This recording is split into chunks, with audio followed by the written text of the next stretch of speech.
Alors pour ce dernier exercice, il est un peu plus compliqué dans le sens où il n'y a pas de figure. Donc la première étape, ça va être de bien lire l'énoncé, d'essayer de faire une figure qui nous permet de comprendre ce dont on parle, et ensuite d'essayer de trouver une solution pour trouver la longueur qui nous manque. Donc je lis l'énoncé: deux téléphériques successifs permettent d'accéder au sommet de pain de sucre de Rio de Janeiro. La longueur de la ligne du premier téléphérique donc est de 484 mètres, et l'angle avec l'horizontale mesure 23,6 degrés. La longueur de la deuxième ligne est de 750 mètres, et l'angle avec l'horizontale mesure 13,9 degrés.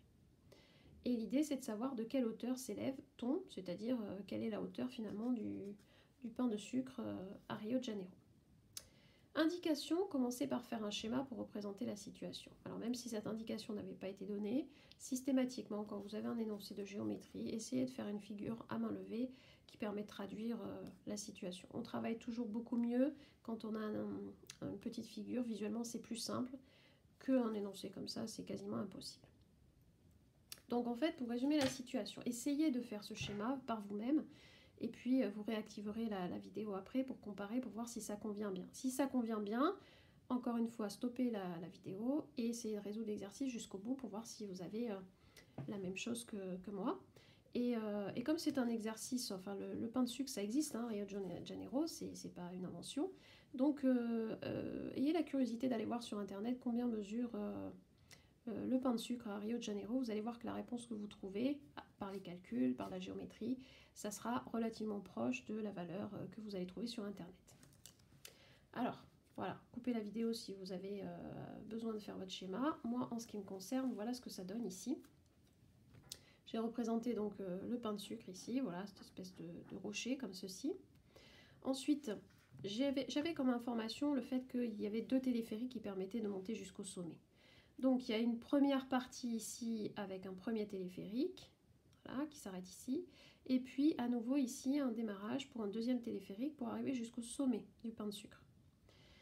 On avait la longueur de chacun des téléphériques, donc que l'on retrouve ici 484 mètres pour la première et puis 750 pour le deuxième. Et on avait aussi une histoire d'angle avec l'horizontale. Donc l'horizontale, j'ai représenté ça ici, hein, ça c'est l'horizontale. L'angle entre le premier téléphérique et l'horizontale, il est bien de 23,6 degrés comme c'est indiqué ici. Ensuite, pour le deuxième téléphérique, l'angle avec l'horizontale, que j'ai représenté ici par cette demi-droite, ça c'est l'horizontale, et bien l'angle il est de 13,9 degrés. Donc il n'y a pas le même angle ici, entre la première ligne du téléphérique et la deuxième ligne du téléphérique. Donc ce qui fait que ça se voit peut-être pas sur mon schéma, j'aurais peut-être dû exagérer. Les points qui sont là, A, C et E, ne sont pas du tout alignés parce qu'il n'y a pas du tout le même angle ici. Là c'est moins pentu en fait, ça devrait être plus comme ceci, alors qu'ici c'est beaucoup plus pentu. Bon, pour faciliter le travail dans la suite, j'ai désigné par des lettres les différents points qui vont nous servir. Donc le A qui est le point de départ, le C qui est l'arrêt du premier téléphérique, le E qui est le sommet du pain de sucre. J'ai tracé ici perpendiculairement le point B de manière à avoir un triangle ici rectangle. Et de la même façon, j'ai tracé perpendiculairement ici pour avoir là aussi un autre triangle rectangle. Donc en fait, je vais travailler dans ce triangle rectangle pour la première partie et dans celui-ci pour la deuxième partie. Pourquoi faire? Eh bien en fait pour trouver la hauteur dont le premier téléphérique s'élève, et la hauteur elle se mesure ici, elle correspond au segment CB. Pour le deuxième téléphérique, ça part d'ici, donc ça s'élève d'une certaine hauteur qui est représentée ici par le segment DE. Donc tout l'exercice en fait va tourner autour de ça. Travailler dans ce triangle pour trouver CB, travailler dans ce deuxième triangle pour trouver DE. Après, c'est qu'une question de rédaction. Donc j'ai commencé par calculer CB ici en première étape. Pour la rédaction, on retrouve toujours les mêmes choses, le même enchaînement d'idées. Donc le nom du triangle qui s'appelle ici ACB, qui est rectangle en B. La longueur AC qui est de 484 mètres et qui représente dans ce triangle rectangle, puisque l'angle droit est ici, ça représente l'hypoténuse. L'angle CAB qui est donné, qui mesure 23,6 degrés. Et l'objectif, c'est de trouver CB. Qu'est-ce que c'est CB? Par rapport à l'angle qui est donné ici, c'est le côté opposé à l'angle de 23,6 degrés. Ces informations ici, hypoténuse et côté opposé, nous permettent de choisir la formule qui correspond à la situation opposé hypoténuse, c'est la formule du sinus. Donc je choisis le sinus ici. J'écris la formule du sinus avec les lettres de la figure pour commencer. Donc sinus de l'angle CAB, c'est égal à quoi? Au côté opposé, qui est CB, divisé par AC, qui est l'hypoténuse. On remplace par les valeurs, comme d'habitude. Sinus 23,6 degrés, puisque l'angle CAB mesure 23,6 degrés, égale CB sur AC, qui mesure 484. On veut trouver CB, donc une fois qu'on a écrit ça, et bien de la même façon que l'exercice précédent, on peut se mettre un petit dénominateur ici sur 1 qui ne change rien au calcul, mais qui nous permet de mieux visualiser le travail à faire par la suite, à savoir un produit en croix. Le produit en croix consiste donc à multiplier 484 par tout ça, sinus 23,6, attention, pas 23,6 tout seul, mais bien tout ça, divisé ensuite par 1, que je n'ai pas écrit puisqu'il ne sert à rien, et avec la calculatrice, on vérifie. 484 fois sinus 23,6. On ferme la parenthèse.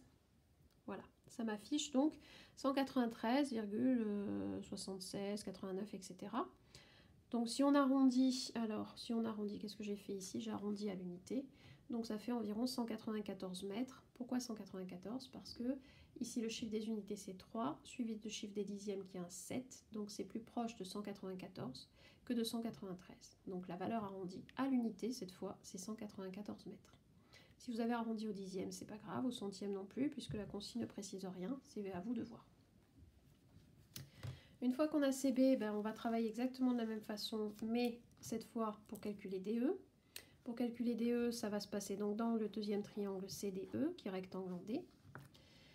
CE, c'est 750 mètres et ça représente l'hypoténuse du triangle. ECD, cette fois, c'est 13,9 degrés, c'est un autre angle par rapport à tout à l'heure. Et ED, ce que l'on recherche, ça représente le côté opposé à l'angle ECD. Pour les mêmes raisons que tout à l'heure, étant donné que ça parle d'hypoténuse et de côté opposé, le choix de la formule s'impose, c'est bien sinus qu'il va falloir utiliser.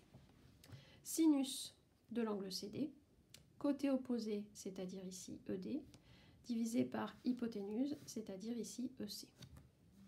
En remplaçant par les valeurs, sinus 13,9 égale ED, c'est ce qu'on cherche, sur CE qui mesure 750.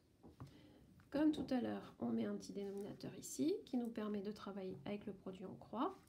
On va donc faire 750 fois sinus 13,9 divisé par 1 que je n'ai pas mis. Et donc, avec la calculatrice, 750 fois sinus 13,9, ce qui nous fait donc ceci. Voilà, et en arrondissant à l'unité, ça fait donc environ 180 mètres. Donc 180 mètres, c'est bien ce que j'ai écrit ici, c'est la longueur de ED. Ce qui fait que pour calculer la hauteur totale du pain de sucre, le pain de sucre, en fait, il est composé de cette partie-là, mais aussi de celle-ci, qui nous renvoie donc à cette dimension-là que l'on a trouvée, qui est de 194 mètres, à rajouter avec la longueur ici, qui est de 180 mètres. Donc ce qui nous fait à peu près une hauteur globale de 374 mètres. Si vous cherchez sur Internet, j'avais regardé la hauteur du pain de sucre, je crois que c'était dans les 390 mètres, donc on n'est pas loin. Voilà, pain de sucre, hauteur. Voilà. Donc la hauteur du pain de sucre, elle est de 396 mètres, la vraie hauteur, donc trouvée sur Google. Ici, avec les calculs, on a trouvé 374 mètres, donc on est vraiment pas loin du résultat. Voilà pour ce dernier exercice qui clôture donc le chapitre sur la trigonométrie. Je vous donnerai très certainement un petit quiz sur cuisinière pour voir un petit peu où est-ce que vous en êtes au niveau de la trigonométrie. J'espère que ça a été clair au niveau des explications et comme je vous ai dit en classe, n'hésitez pas à me mettre un petit message sur Pronote si jamais il y a encore des choses que je dois réexpliquer.